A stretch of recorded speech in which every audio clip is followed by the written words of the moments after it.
un de nos concitoyens a été assassiné aujourd'hui parce qu'il enseignait, parce qu'il apprenait à des élèves la liberté d'expression, la liberté de croire et de ne pas croire. Nice est une nouvelle fois meurtrie.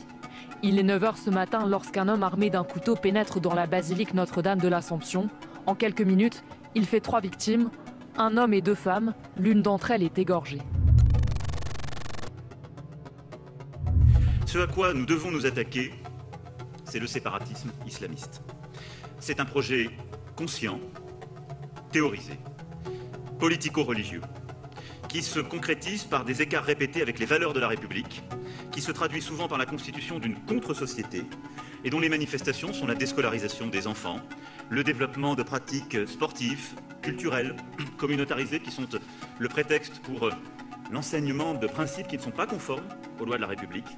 C'est l'endoctrinement et par celui-ci la négation de nos principes. Et donc l'école est notre trésor collectif. C'est ce qui permet dans notre société de bâtir ce commun qu'est la République.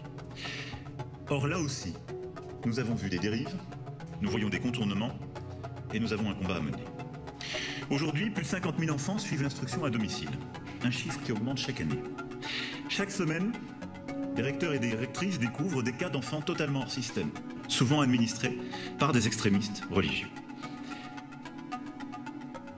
Partout sur notre territoire, le phénomène que nous voyons est simple. Des parents d'élèves qui viennent voir le directeur ou la directrice d'école et qui disent « Le cours de musique c'est terminé, sinon il ne reviendra plus. La piscine avec les autres c'est terminé, sinon il ne reviendra plus. » Il y a ensuite des certificats pour allergie au chlore qui sont donnés, puis des absences répétées. Et enfin, la déscolarisation. Nous allons l'inscrire au CNED. Ce sera très bien fait, c'est plus simple pour nous. Ces enfants ne vont pas au CNED. Et lorsqu'on les interroge, des prières, certains cours, voilà leur enseignement. J'ai pris une décision sans doute, et je la mesure, et nous en avons beaucoup débattu avec les ministres. Sans doute l'une des plus radicales depuis les lois de 1882 et celle assurant la mixité scolaire entre garçons et filles en 1969. Dès la rentrée 2021, l'instruction à l'école sera rendue obligatoire pour tous, dès 3 ans.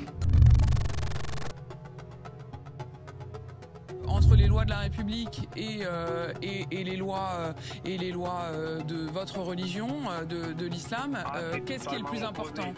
Je vous demande pas si c'est opposé, je vous demande juste qu'est-ce qui est le plus important. C'est celle de ma religion, évidemment. Ah bah voilà. Mais oui, mais voyez, si un après, jour par vous vous exemple, retrouvez dans une situation où vous devez respecter la loi de la République, mais qu'elle est en contradiction avec ce que vous estimez être la loi de votre religion, bah, ce jour-là, effectivement, vous choisirez la religion. Vous pouvez pas me dire quand même ce matin, Jérémy, que les lois de la République, le pays que vous avez, voilà, dans lequel vous vivez, qui est votre pays, vous ne pouvez pas me dire aujourd'hui que, je dirais les yeux dans les yeux, mais vous êtes évidemment par téléphone, mais Jérémy, vous ne pouvez pas me dire les lois de ce pays, je les respecterai quoi qu'il arrive. Non, je peux pas le dire. Eh ben voilà, eh ben Jérémy, ça c'est quand même un problème. Le problème, c'est cette idéologie qui affirme que ces lois propres sont supérieures à celles de la République.